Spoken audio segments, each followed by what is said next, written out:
Good evening. I think I did a residency before in 2010 at Vermont Studio Centre like Versha did this year.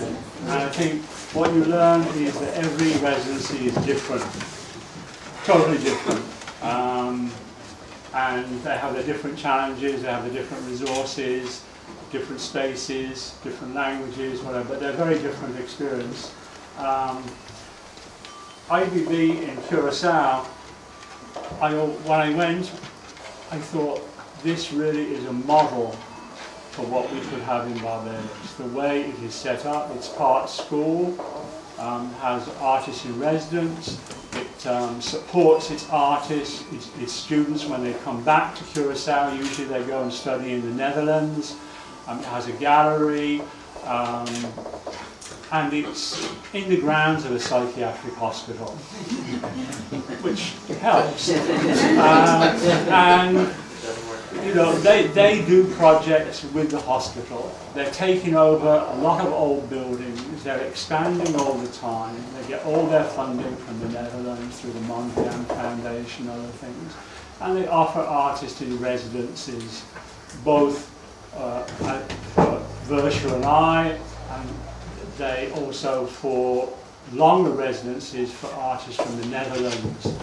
And while I was there, they did have one of their first graduates who had gone from the Netherlands come back, and they've offered her a studio space to try and get her established in Curacao. So there is that support system there, which I think is very good. And they are looking to outreach throughout the Caribbean. They came to Barbados, and that's how we managed to go through Annalie's initiative. And we're trying to forge links with the community college. They're off to Jamaica, I think, next year to try and do the same. The residency, I'm going to talk a little bit about, next slide, doesn't matter. I'm going to talk about the problem with residencies. The problem with residencies is you have to come back. And that is a real problem, because when you're on a residency, you're in this great environment. You don't have to worry about anything except yourself and your work and what you're going to do. And, you know, for visual artists in Barbados, and I'm sure it's mirrored throughout the Caribbean, you're working in a little room that you have spare in the house. You're trying to do work in that environment. And you know, at IBB, I was given a large space to work. I could experiment, and more importantly, I could play. And play is an important process that we kind of forget about when we're producing work. You know, that you can play, and play means you make mistakes. You go through blind alleys, it doesn't work out, but it doesn't matter because you're just playing. There's no pressure to produce something for an exhibition or whatever. You can just see in this new space that's very large to do work and see how it evolves and decide whether you're going to engage with the community or not engage with the community. You define that to yourself. Next slide. Now, we'll leave it there for a moment. But you know, it was not just the physical space that's important, it's the mental space. And the residency gives you both, a physical space and a mental space to kind of consider what you want to do. And I found that very liberating in both occasions, when I was in Vermont and at IBB in Curacao, that you have this mental space. You don't have to worry about anything apart from your work. And you know, for me, I worked every day, a full-time job. And it was a duty to my own practice to do that. I owed it to myself to produce work every day. But for most of the time, I hadn't got a clue what I was doing.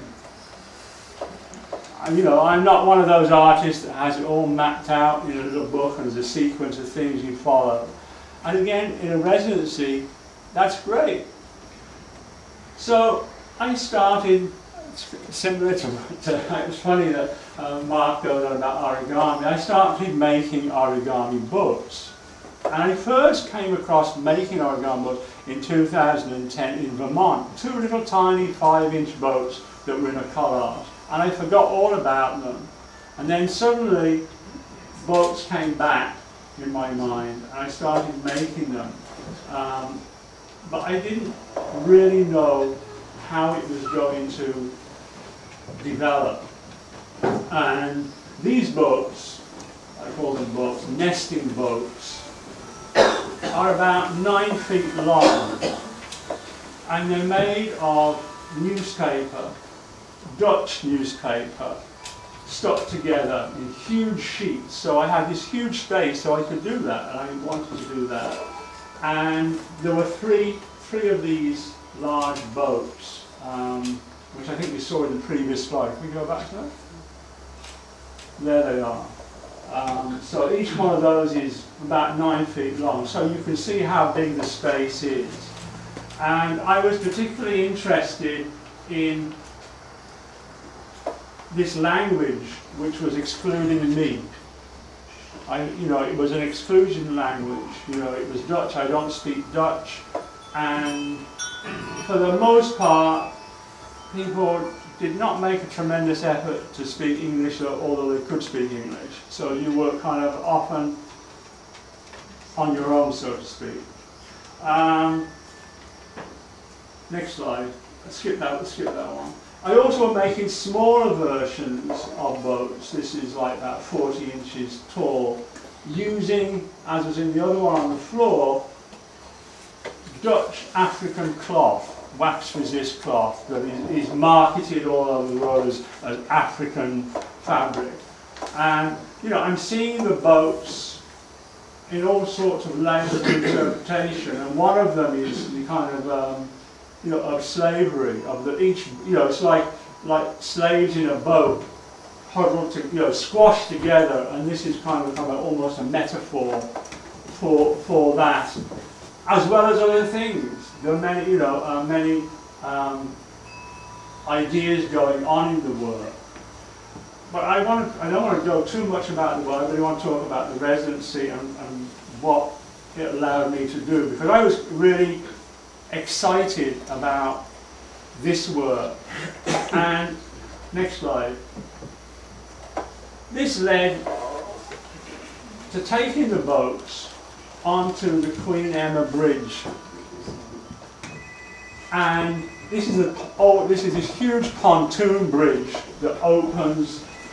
Now you see all these people staring at me. I didn't understand. You're not allowed in Curacao to be barebacked in public, except on a beach. So I was getting a lot of attention because of this.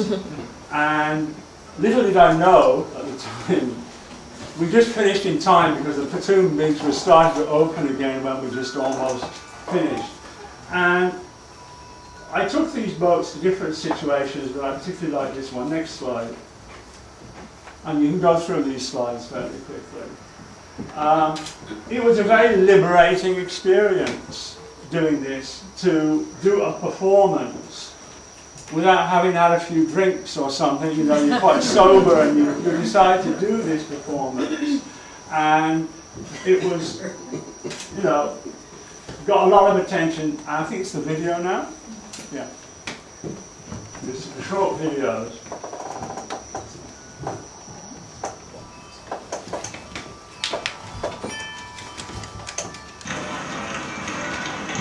And this is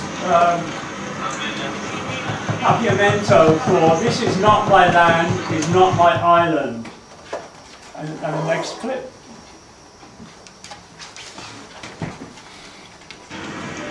And this is me walking into the distance.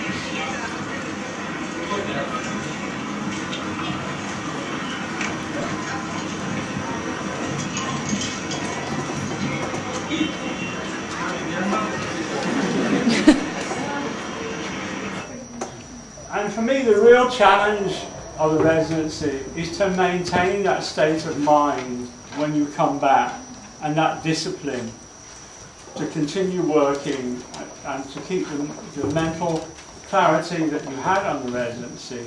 And even though you don't have as much space to work, that you continue that momentum. And I tell you, it's really very hard to do that because Barbados is a very hostile environment for visual artists, very hostile.